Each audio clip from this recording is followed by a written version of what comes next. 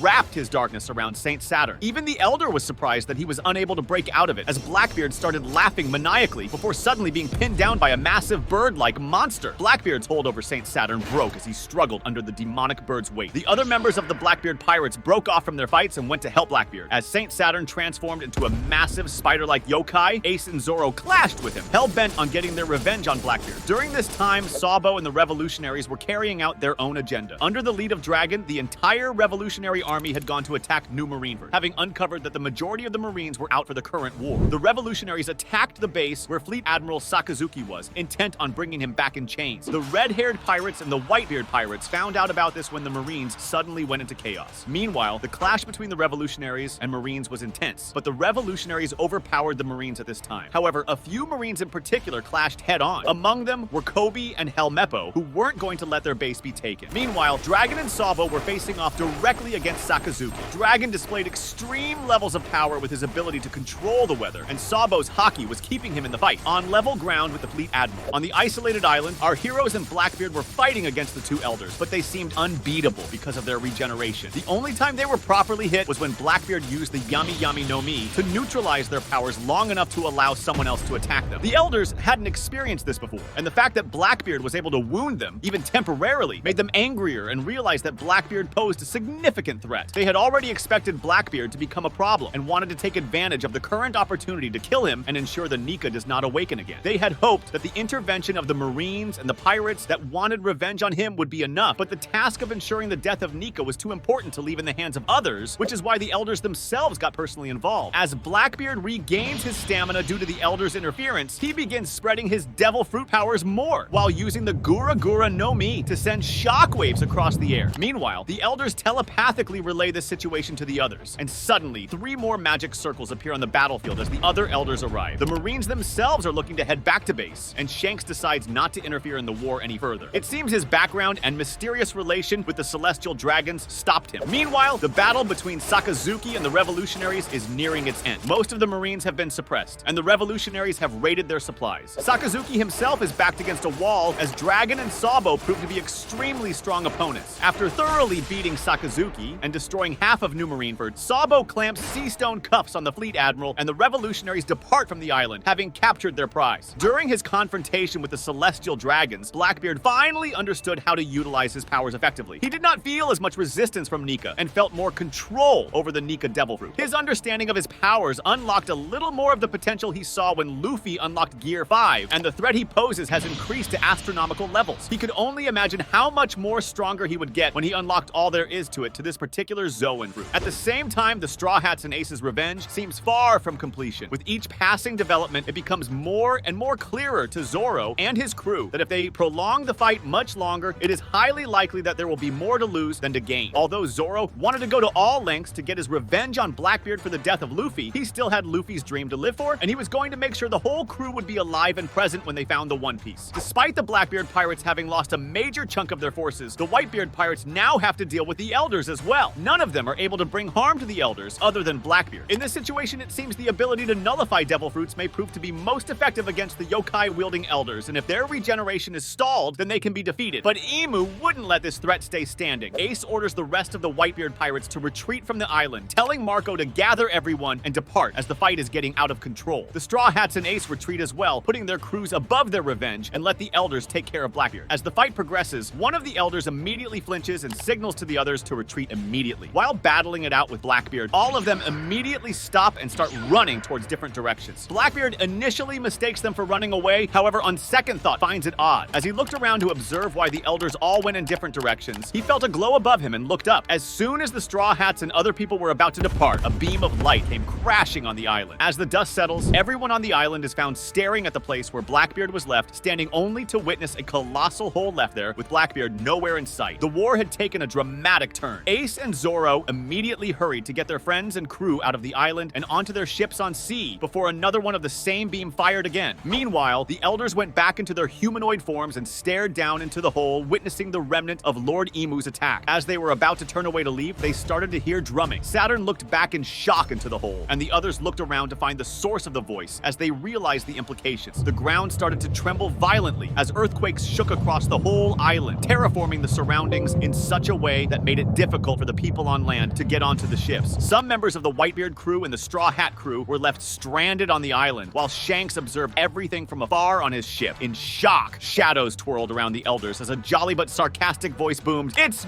no fun if it's just so easy!" Blackbear appeared on top of the elders, his hair white, his eyes gold, sporting the widest grin that would normally be humanely not possible, but his stretchy body allowed for it to be so. He felt exhilarated with the power and potential he had just awakened, all doubts regarding stealing the fruit gone from his mind. He felt that it was all worth it for this moment. The Blackbeard pirate remnants, initially in shock, were emboldened by their captain's reappearance. Their morale surged as their reignited spirits prompted them to take an offensive stance once again against the previously fleeing Straw Hat and Whitebeard pirates. Zoro and Ace, seeing themselves in a pinch, quickly recovered from shock as they took a defensive stance and and fought back to buy time and think of a way to escape. Meanwhile, Blackbeard, high on his newfound power, was charging non-stop against the elders and pushing them back. He would jump from one elder to the next, not giving them any time or space to think or plan their next actions. This time, Blackbeard was smart enough not to let them distance themselves from him in order to discourage Emu from firing the beam again. On another side of the battlefield, Zoro cut down one enemy and Ace burned the next. As they kept fighting from across the battlefield, Zoro observed from the corner of his eyes odd fissures appearing around Blackbeard. It looked like cackles of white and black, light and darkness. And although he could hear the drums, they sounded somewhat offbeat, but Blackbeard himself was too exhilarated to notice. The elders were progressively being pushed back, and Blackbeard saw a future where he might actually